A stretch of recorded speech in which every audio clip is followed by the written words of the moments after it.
A man looked ahead in terror, holding his breath as he submerged into the water. A pair of large feet appeared, and a little lamb, frightened, escaped into the water. However, the giant caught the lamb, and Jake witnessed a horrifying scene, his mouth gaping open in shock. At that moment, Jerry peeked out from behind a tree, assessing the colossal creature before him. The giant seemed to sense something, sniffing around nervously. Jerry was panicking. The giant took action. The giant approached Jerry, uprooting the tree behind him. Jerry, terrified, sprinted forward. The giant calmly pressed him to the ground. Perhaps due to poor eyesight, the giant bent down to examine and sniff Jerry. Then, he lifted Jerry, but as he stood up, he felt a pain in his leg. Tom had come to the rescue. The giant kicked Tom away. The attack seemed as harmless as a pinprick, causing no real harm. Jake, in the water, felt helpless and panicked.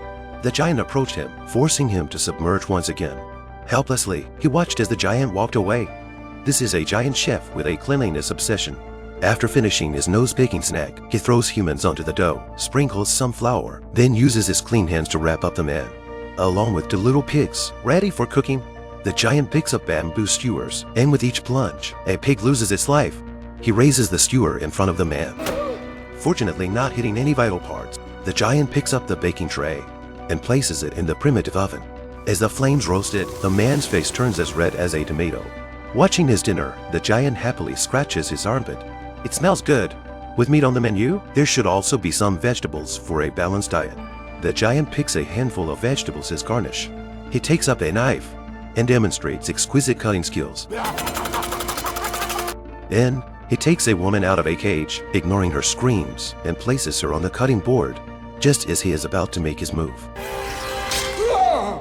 He suddenly screams in pain, struggling desperately.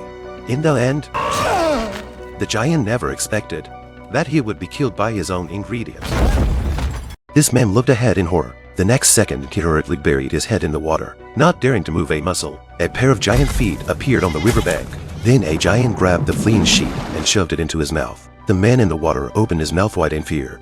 One day ago, in an unassuming corner, a bean quickly takes root when it meets water. His vines kept growing and thickening, taking the cabin up into the sky. The princess was trapped inside the cabin. Jack was outside the cabin trying to rescue the princess, but the plank suddenly broke, and he slid down the vines to the ground and fainted. The next day, the king led a search party for the princess. Jack climbed up the vines with a rescue team organized by the king. Jack, Crow, and Elmont come to a river and step into a trap set by a giant.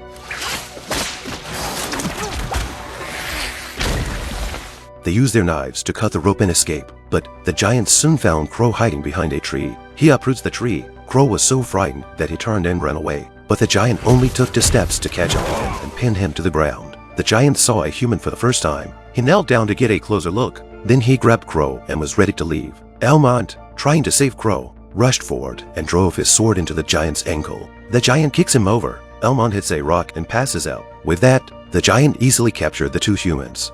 When the giant was gone, Jack, who had been hiding in the water, rushed to shore and followed him.